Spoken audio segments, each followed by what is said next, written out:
Suat, si gjithnjë ti nxarë dhe i pasjellshëm. E keni gabim. Po, s'ka që bën.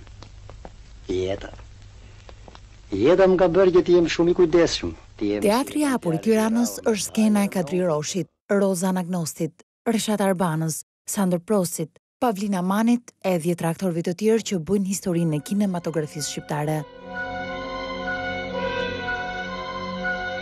Regjisorët vunë, skenë, filmat, Fije që priten, Hije që mbeten pas, Telat për violin, stolat në park. Ka mund për të dhënë diçka. Atë natë nuk mund të ta lexoni dot. Lexojini sot. Mirupafshim. Është teatr me 44 vite histori, nga ngjitja e aktorëve të parë, por i projektuar edhe më herët.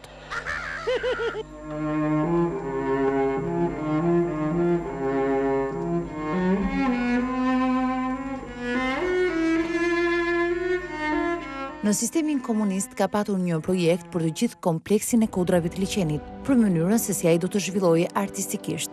Idetë e para për ndërhyrjet në të, por në përputhje me ideologjinë dhe parimet komuniste, janë dhënë nga arkitektja Valentina Pistoli në vitin 1957 dhe u ndoq nga një grup inxhinierësh bullgar të krysuar nga arkitekti Zheko Zhikov në vitin 1961. Por kjo ishte kohë kur marrëdhëniet mes shteteve komuniste ndërtoheshin dhe ndërpriteshin, duke dhënë fund edhe projekteve të përbashkëta të nisura në fushën e industrisë, infrastrukturës apo edhe në ato artistike. Nga prishja e marrëdhënieve me Bashkimin Sovjetik dhe largimin e të gjithë atyre inxhinierëve, arkitektëve që punuan në projekte të rëndësishme, edhe teatri mbeti një ide në letër. Pas largimit të bullgarëve, Byrosi së Projektimit në Komitetin Ekzekutiv ju kërkua me ngulm nga Enver Hoxha ngritja një kinoteatri në parkun më të madh që rrethonte qytetin. Në vitin 1973, inxhinieri Temo Vito mori detyrën e projektimit për një teatr të hapur, që më pas do të shërbente për xhirimin e dhjetra filmave dhe aktiviteteve të ndryshme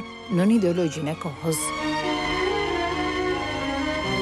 Inxhinieri Temo Visto ju kërkua që projekti të merrte parasysh gjelbërimin e zonës, pirësi natyrale të kodrinës dhe ruajtjen e të gjithë strukturës tokës. Në atë kohë vendimet merreshin pa konsultime publike, por në ato pak informacione që gjenden për këtë vepër, thuhet se ishin shqetësim disa ullinj shekullor, që në kufit e bestytnis apo dëshirës për t'i ruajtur, u punua fuqimisht që ata të zhvendoseshin në vend që të priteshin apo të shkatroheshin. Teatri i Tiranës u inaugurua në pranverën e vitit 1974. Ashtu siç mund të ishte një teatr, ai kishte skenë dhe hapësirë të mjaftueshme, podium, dhomat e zhveshjes së artistëve, sallën teknike nga ku projektohet në skenë. Me përmbysjen e regjimit komunist në vitet 90, ashtu siç ka ndodhur edhe në vepra të tjera, kinoteatri e humbi rëndësinë e tij. Mirëmbajtja u la në mënyrë spontane në nivel lokal, shfaqjet nuk zhvilloheshin më dhe ai shkoi drejt degradimit.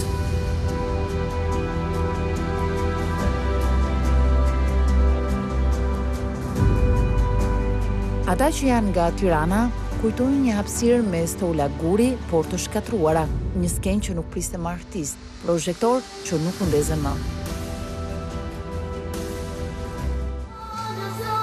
Pas 44 viteve nga shfaqja e parë, Teatri i Hapur i Tiranës ju rikthye sërish të publikut.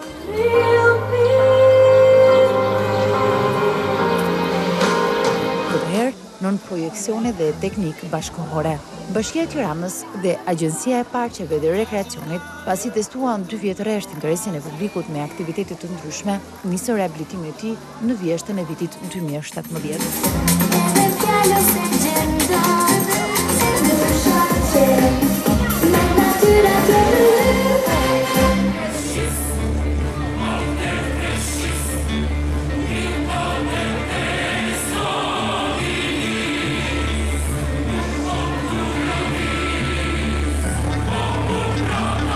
Në 31 maj 2018, me tingujt e muzikës së bandës së ushtrisë, me interpretimin e 400 artistëve, amfiteatri u hap për publikun, këtëherë me dëshirën për të rezistuar gjatë.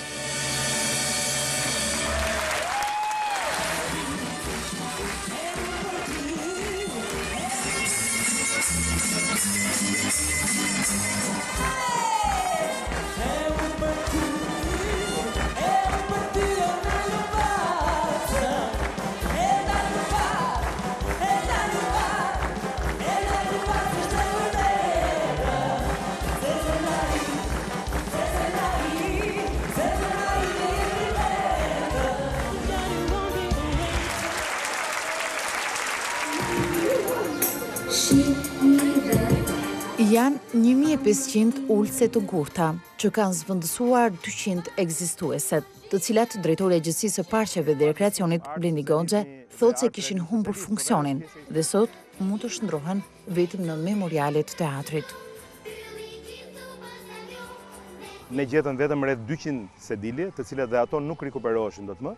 Ato i kemi ruajtur për t'i përdorur në një vend memorial të parkut ose në një vend ku mund të kenë funksion.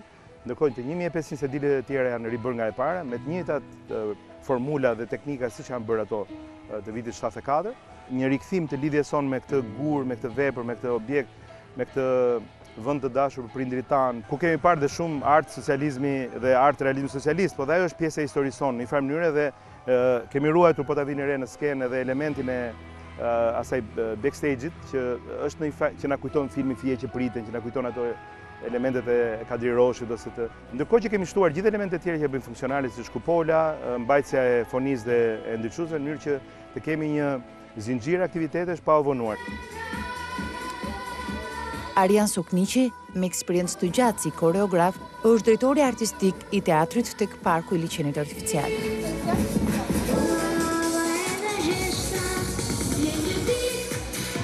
Me inaugurim dhe bërjen e kësaj këtij amfiteatri, një periudhë një vjeçare që unë nuk kam pasur mundësi reale për të kontribuar në profesionin tim real, që jam edhe shkolluar dhe kjo është një balet i ri për mua. Po është shumë i bukur, shumë dimensione dhe është, jam shumë i lumtur se të gjithë njerëzit që vinë të marrin kënaqësi pafund, fundit ky është art dhe ky është artisti. Nëse jep lumturi tek njerëzit, nëse shërben në edukacion, qëllimi është njësoj. Nata e pare e hapjes dhe koncerti ishte emocioni pas orëve të gjata pune dhe përkushtimi.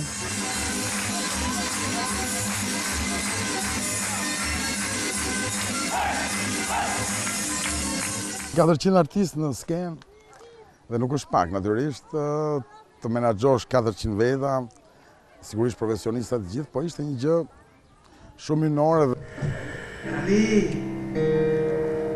Skena ka ndriçim të përshtatshëm për të mirëpritur publikun me festivale, koncerte, teatr, konferenca, shfaqje të cirkut e kinema verore, duke e shndruar këtë pjesë të parkut në një nga destinacionet më të rëndësishme kulturore dhe të argëtimit për qytetarët.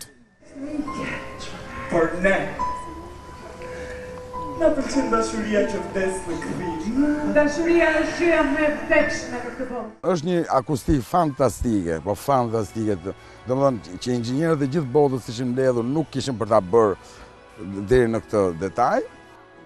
Sigur Zoti e ndihmoi këtë gjë më shumë, nga shumë dashuri që kemi dhënë këtij amfiteatri. Gjithë amfiteatri përveç anës vizuale është kthyer totalisht funksional. Ti çfarë gjëre ke thënë?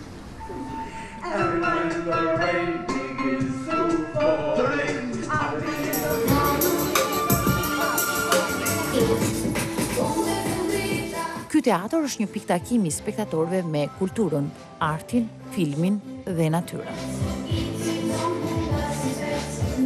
Tek të gjithë që vetëm japin urime për këtë amfiteatr, i cili jo vetëm që është bërë si një park natyral, por edhe funksional, në të cilin kushdo që po jep koncerte këtu paktën këto ditë, mrekullohen dhe për fatin tonë të mirë, janë të gjithë të huaj që kanë ardhur dhe të gjithë bëjnë krahasime dhe veta me vendet ku ato kanë dhënë se grupe shumë të mira dhe nuk gjen asnjë si ky. Këtu vetëm shpërndahet një dashuri shumë e madhe, fillojnë aktivitetet që në orën 10 dhe mbarojnë në orën 2 të natës. Shumë njerëz ndrohen, shumë njerëz ikin, shumë njerëz vinë dhe në orën 12:30 të natës njerëzit kërkojnë të qëndrojnë prapë këtu sepse është një vend shumë i paqët. Teatri ka një ndikim të padiskutueshme në jetën e njerëzve, në rolin e një shteti. Skena të tilla i duheshin një qyteti i cili është ende në agoni për jetën artistike dhe kulturore, me objekte jashtë funksionit, me të tjera që ka një projekt që kundërshtohen, siç është ai i teatrit kombëtar.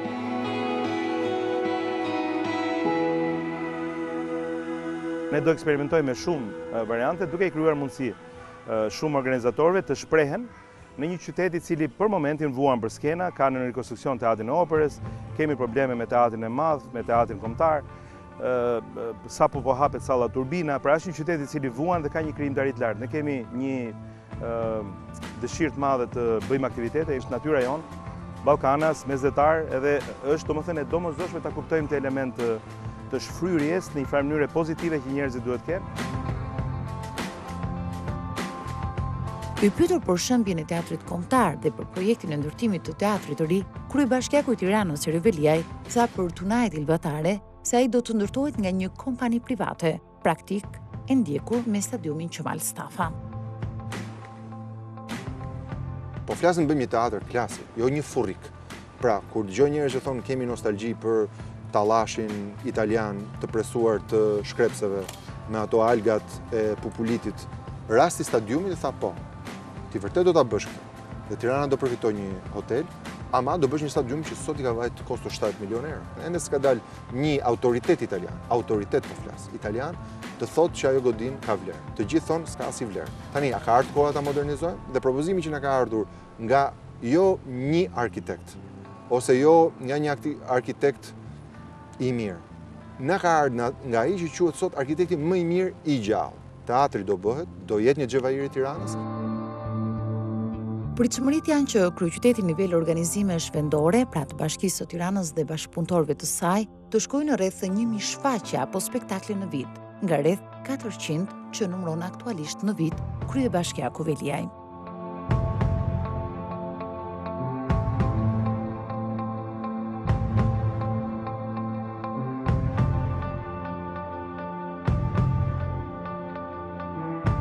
Teatri stimulon kreativitetin dhe procesin e mendimit të njerëzve. Studimet tregojnë se përvoja e teatrit i bën njerëzit më të vetëdijshëm dhe të ndjeshëm ndaj çështjeve të ndryshme. Aktivitetet kulturore ndihmojnë që të formohet një lidhje e mirë mes tyre dhe të ndikojnë në jetën e gjithsecilit përmes mesazheve kur përcjellen në një mënyrë delikate. Më shumë të shlodhur, më mirë punojmë, më qetë jemi, më mirë sillemi në familje, më mirë sillemi me fëmijët tanë, me qytetin. Është një proces që po vjen gradualisht dhe mendoj që jemi, nuk po them se duhet jemi absolutisht krenar, sepse gjërat nuk kanë mbaruar, po them që jemi në rrugën e dur edhe po të punohet me dëshirë, me vullnet, me të gjitha gjërat bëhen. Nuk ka asnjë lloj pengese që mund të ekzistojë, nuk ka asnjë justifikim që mund të ekzistojë. Ne do kemi një vend shumë të jetueshëm, ne do jetë shumë herë më normale për fëmijët tanë të jetojnë në këtë vend dhe ne të kemi një vështrim optimist për jetën. Java e parë që mund të shërbente edhe si një eksperiment për ecurinë e këtij teatri, theu të gjithë parashikimet e organizatorëve.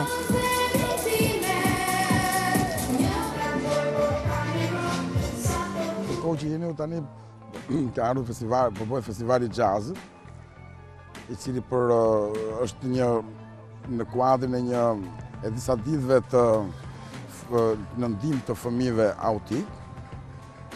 Po le të themi Parmbron për shembull ishte një nga grupet më të mira të Europës së jazzit. Banda e Marko Markovicit që janë me nam në të gjithë, jo vetëm në Evropë, në të gjithë botën. Grupe të ndryshme le të themi që nga Janis Parios, Jorgo Dallaras, Elita Pes, Tre Musketierët, shfaqje baleti, plot aktivitete le të themi që qeshori, koriku, gushi si asnjëherë tjetër, se këto zakonisht bëhen më përpara. Një vit përpara planifikimet, po njerëzit kanë vërshuar dhe një dashamirësi shumë e madhe, një portë e hapur për gjithë artin shqiptar. Nga qershori deri në tetor, skena e tij është rezervuar për të pritur koncerte dhe shfaqje. Është i bllokuar deri në tetor pothuajse totalisht. Nuk ka asnjë ditë të lirë dhe asnjë paraditë të lirë. Ka një mënyrë se si mund të rezervoni aktivitetet në këtë hapësirë mes gjelbërimit, përmes aplikacionit Tirana Ime dhe Agjencisë së Parqeve dhe Rekreacionit, aplikime të cilat bëhet online me qëllim për të shmangur favorizimet apo kohën e vënies së skenës në dispozicion. Kjo gjë bëhet online nëpërmjet aplikacionit Tirana Ime Outdoor, i cili është një aplikacion modest, sepse Tirana vetvete në sektorin outdoor është modeste, por që po merr tash më kuptim duke marrë teatrin, fushat, rezervimet pra që bëhen në park dhe aktivitetet kalendarin, aty mund të hysh, mund rezervohet.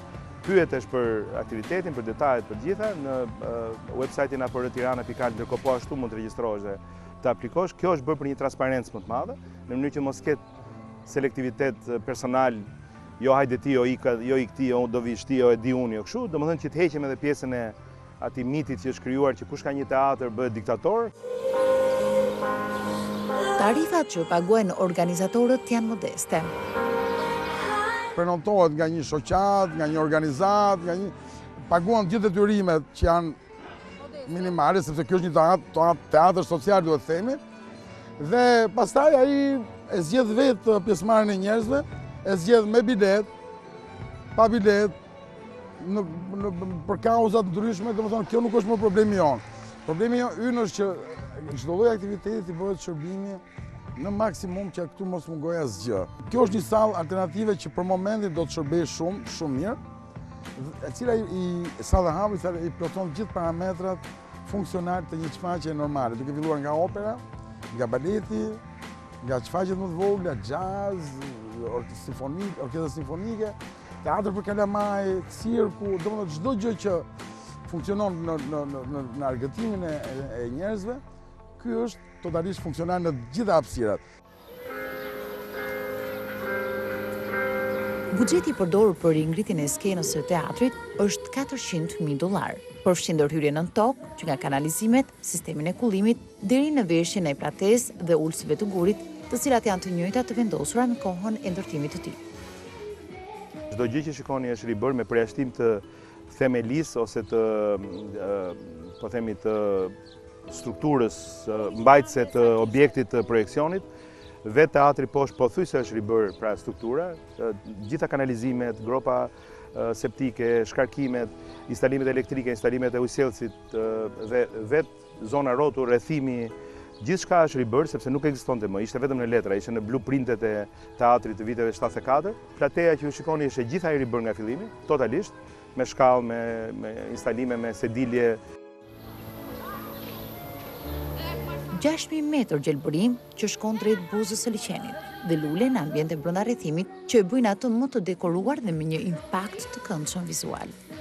Jemi munduar që me shumë pak para të bënim një vepër e cilat ishte një prekje 6.000 metra katror gjelbrim që ju e shikoni, ka shkuar deri buzë liçenit, fillon me godinë e notarëve, është kthyer në një objekt ku sot njerëzit bëjnë selfie, ku sot njerëzit gëzojnë panoramën e liçenit. Çifte të moshuar, treja, vajza, djem, i keni ke notarët tani duke bërë foto. Domethënë, ky është kuptimi i funksionit që duhet të kenë gjërat që ne bëjmë për qytetarët. Por teatri dhe parku duhet të mirëmbahen dhe këtu do të thotë punosh me mentalitetin e një shoqërie të tërë për të mos dëmtuar hapësirat të gjelbra apo rehabilitimin e bërë. Ata kanë drejt vinë, kanë teatrin e tyre, kanë fushat, kanë pistat, kanë vendet kujdesin e biçikletë. Ky do të jetë qyteti, mendoj që ne duhet të kapemi fort pas dhe ta garantojmë dhe ta kërkojmë si një drejt.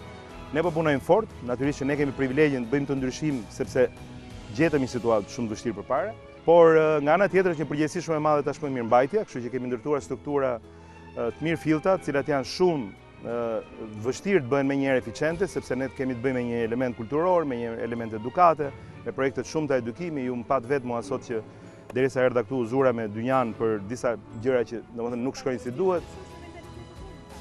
Dhe kjo është pjesa më e vështirë. Mirëmbajtja në vetvete nuk është vetëm një element material, por është një element në përgjithësi që ka të bëjë me edukimin, edhe këtu po punojmë fort. Kemi një vështrim optimist për jetën. Edhe të shikojmë që integrimi në fakt nuk është asgjë tjetër vetë se që ne të bëhemi europian këtu, se s'ka asnjë sens integrimi jonë në letra apo integrimi jonë në material, sesa që ky vend të jetë i jetueshëm këtu. Çdo integrim tjetër do ishte një sforcatur që nuk do i shërbente askujt. Për herë të parë, parku i liçenit, që përfshin edhe teatrin, menaxhohet nga një agjenci e krijuar me vendim të Këshillit Bashkiak, por me qëllim që të administrojë e pavarur parqet e qytetit. Për drejtuesin aktual të kësaj agjencie, teatri duhet të administrohet në mënyrë të tillë që mos varet nga vullneti politik i sistemeve që ndryshohen në zgjedhje. Nga një element i lënë në dorë thjesht një ndërhyrje komunale, në një ndërhyrje, po themi, puno, prashit, spontane, pastro, parku sot është një lagje, ose lagja më e mirë rekreative e Tiranës. Po jetojmë, në fakt, një pjesës, një copës të konsiderueshme, një dëshmi të fortë, tek e cila ne duhet kapemi, dhe besoj duhet kapemi fort, për të mos ta lënë me as bashkinë, as qeverinë, as administratën, as kënd që të luaj më me këto gjëra. Domethënë e kam fjalën në përgjithësi në 28 vjeçarin ton famshëm tradicionit, mos lë më që këto gjëra të lodhin me hope, këto duhet të jenë një e drejtë e qytetarëve, nuk do të jenë një privilegj momental se erdhi ky apo iku ai, apo se deshi ky apo se deshi ai. Debatet e bëjnë një shoqëri më të shëndetshme. Në këtë rast, debatet nuk janë artistike, pra për performancën dhe gjithçka të vënë në skenë. Por skepticizmi nuk ka munguar edhe për disa element të tjerë të teatrit. Po kërkoja në të gjithë këto like dhe në këto komente dhe të gjitha këto rrjetet sociale që të paktën ishte një gjë negative, fare. Unë kam qenë gjithmonë në backstage dhe nuk e di, domethënë, unë e dija se ç'ishte si impresion që do merre, por nuk di si erdhi ke publiku. Për teatrin ka pasur një skepticizëm për rrethimin, e kemi shpjeguar që ka dhe shfaqje që do jenë me bilet, kur ne do marrim tarifën e qiras dhe shfaqja në vetvete do jetë private. Organizatorin që bën eventin nuk mund t'i themi ati shit bileta dhe pastaj këtu hyjnë gjithë. Pra kemi një detyrim karshi këtyre lloj rasteve, por kjo mbron edhe në orët e mbylljes teatrin, i cili do jetë i hapur në orët kur nuk ka aktivitet për njerëzit e sjellshëm. Domethënë, po nuk pate shishe, po nuk dëmtove, mund të ulesh, mund të rrish, të lexosh një libër, të reflektohesh, të rrethimi, vetëm skepticizëm ka qenë ndaj tij. Pjesa tjetër mbetet për të provuar. Nëse ky teatër i hapur i Tiranës mund të konsiderohet si qershia mbitor i parkut të madh të liçenit artificial, hapësira tjetër synon të bëhet e jetueshme për aktivitete dhe sporte të ndryshme. Zona e liçenit ka tashmë hapësirën e dedikuar për fëmijë, një nga projektet më të debatuara dhe të kundërshtuara gjatë mandatit të Veliajt. Ai sot vijon të mirëmbahet nga Agjencia e Parqeve dhe Rekreacionit dhe të mirëpres vogëlushet e qytetit. Në liçen sot është improvizuar një mol për varkat dhe një mundësi për të bërë gara me kanoa për të gjithë ata që kanë pasione të tilla.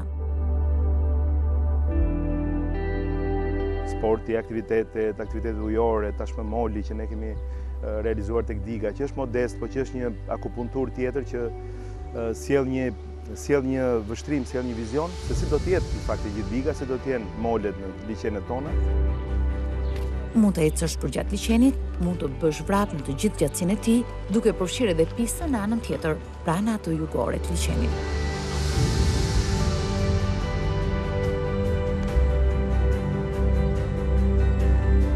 Ekspertët e shëndetit rekomandojnë që të kryen sa më shumë aktivitete fizike, ndaj vrapi gjatë gjithë gjatësisë së pistës krijon mundësinë edhe në ushtrimin e sporteve apo aktiviteteve të ndryshme sensibilizuese.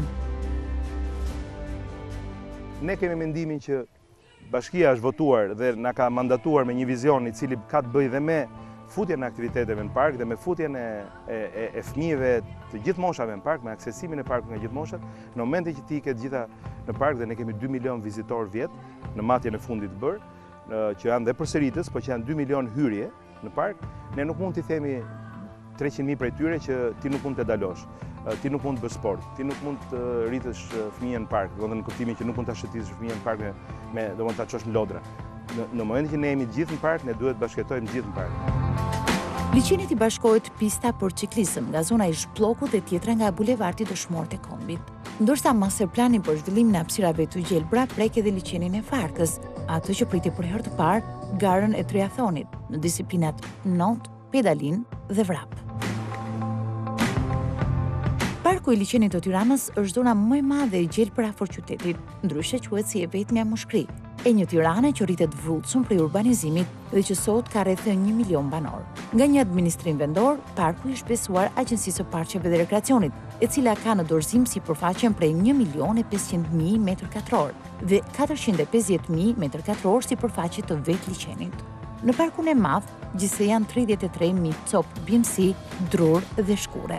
Si një zonë mbrojtur, parku duhet të bëhet i jetueshëm dhe një ndër destinacionet më të preferuar të qytetarëve të Tiranës, me iniciativa në përputhje me harmoninë mjedisore për të ruajtur faunën dhe florën.